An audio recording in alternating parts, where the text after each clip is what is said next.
പ്രിയ പ്രേക്ഷകർക്ക് സീരിയൽ ന്യൂസിലേക്ക് സ്വാഗതം. കൂടുതൽ സീരിയൽ ന്യൂസുകൾ അതിവേഗം ലഭിക്കുന്നതിന് ഈ ചാനൽ സബ്സ്ക്രൈബ് ചെയ്യുക. ബെൽ ഐക്കൺ മറക്കാതെ ക്ലിക്ക് ചെയ്യുക. വീഡിയോ ഇഷ്ടമായി എങ്കിൽ ലൈക്ക് ചെയ്യാൻ മറക്കരുത്. തൻ്റെ തീരുമാനങ്ങൾ നടപ്പിലാക്കുന്നതിനുള്ള കാര്യങ്ങൾ നടത്തുകയാണ് ഇപ്പോൾ ക്രിഷ്. പക്ഷേ ഇതേ തുടർന്നാണ് ക്രിഷിന്റെ ഈ നീക്കത്തെ പറ്റി അറിയാനിടയാകുന്നത് മാനസ. ഇത് മാനസയെ ആകെ ഞെട്ടിച്ചു കളയുന്നു. കാര്യങ്ങൾ കൈവിട്ടു പോവുകയാണല്ലോ. ഇനി വിചാരിച്ചതുപോലെ ഒന്നും നടക്കുകയില്ല. ഇതെല്ലാം ആന്റിയമ്മ അറിഞ്ഞിട്ട് തന്നെയാണോ നടക്കുന്നത് എന്നുള്ള കാര്യം ആലോചിക്കുകയാണ് മാനസ. ഉടൻ തന്നെ ആന്റിയമ്മയെ ഫോൺ ചെയ്യുന്ന മാനസ, കാര്യങ്ങളെല്ലാം ആന്റിയമ്മ അറിയുന്നുണ്ടോ?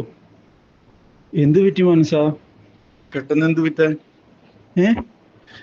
അല്ല, അപ്പോ ആന്റിയമ്മ കാര്യങ്ങളൊന്നും അറിയാതെയാണ് ഇവിടെ ഇപ്പോൾ വന്ന് നിൽക്കുന്നത്. എൻ്റെ ആന്റിയമ്മ, ഇവിടെ ഒരുപാട് സംഭവങ്ങൾ നടക്കുന്നുണ്ട്. ആന്റിയമ്മ ഒന്നും അറിയുന്നില്ല.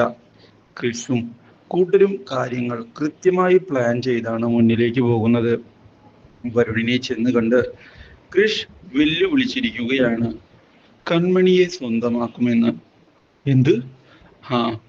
മാത്രവുമല്ല, ഇപ്പോൾ പ്രശ്നങ്ങൾ രൂക്ഷമായിരിക്കുകയാണ് എന്നതാണ് സത്യം. തിങ്കളാഴ്ച അവളുടെ വിവാഹം നടത്തും എന്നുള്ള തീരുമാനത്തിൽ ഉറച്ചു നിന്നുകൊണ്ട് കാര്യങ്ങൾ മുന്നിലേക്ക് കൊണ്ടുപോവുകയാണ് ഇപ്പോൾ വരുണും കൂട്ടരും.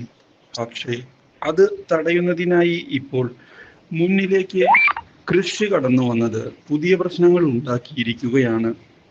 ഓ, ഈ കൃഷിനെ കൊണ്ട് തോറ്റല്ലോ. മോളെ, നീ ധൈര്യമായിരിക്കെ. കാര്യങ്ങളെല്ലാം നമ്മൾ വിചാരിച്ചതുപോലെ തന്നെ നടക്കും. അത് ഞാൻ നിനക്ക് നൽകിയ വാക്കാണ്. ആന്റിയമ്മ, കാര്യങ്ങൾ അങ്ങനെ അല്ല. ഇത് സീരിയസ് ആണ്. ഞാൻ എന്തായാലും വാക്ക് തന്നതല്ലേ. നീ എനിക്കിത്തിരി സമയം താ. ആന്റിയമ്മ വ്യക്തമാക്കി ഫോൺ കട്ട് ചെയ്യുന്നു. പക്ഷേ ഇതേ തുടർന്നാണ് മറ്റൊരു വഴിത്തിരിവ് ഉണ്ടാകുന്നത്. ആന്റിയമ്മയെയും മാനസയെയും ഞെട്ടിച്ചുകൊണ്ട് ക്രിഷ് മാല ചാർത്തിയിരിക്കുകയാണ് ഇപ്പോൾ കൺമണിയെ. ഇത് പുതിയൊരു വഴിത്തിരിവ് ഉണ്ടാക്കുന്നു. അവൾ എൻ്റേത് തന്നെയാണ്. ആരൊക്കെ വന്നാലും ആ കാര്യത്തിൽ ഒരു മാറ്റവും സംഭവിക്കുകയില്ല എന്ന് ഉറപ്പിച്ചു പറയുന്ന ക്രിഷ് കൺമണിയെ തൻ്റെ വീട്ടിലേക്ക് കൊണ്ടുവരികയും ചെയ്യുന്നു. ഇത് കണ്ട് ആകെ ഞെട്ടിപ്പോകുന്ന ആന്റിയമ്മ ഇനി എന്തു ചെയ്യുമെന്ന് ആലോചിക്കുകയാണ്.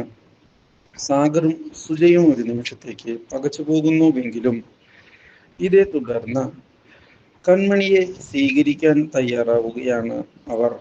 ആദ്യമൊക്കെ കൺമണിയോട് അകൽച്ച തോന്നുന്നുവെങ്കിലും പിന്നീട് കൺമണിയുടെ അവസ്ഥ തിരിച്ചറിയുന്ന അവർ കൺമണിയെ സ്നേഹിച്ചു തുടങ്ങുന്നു. Do like, share and subscribe.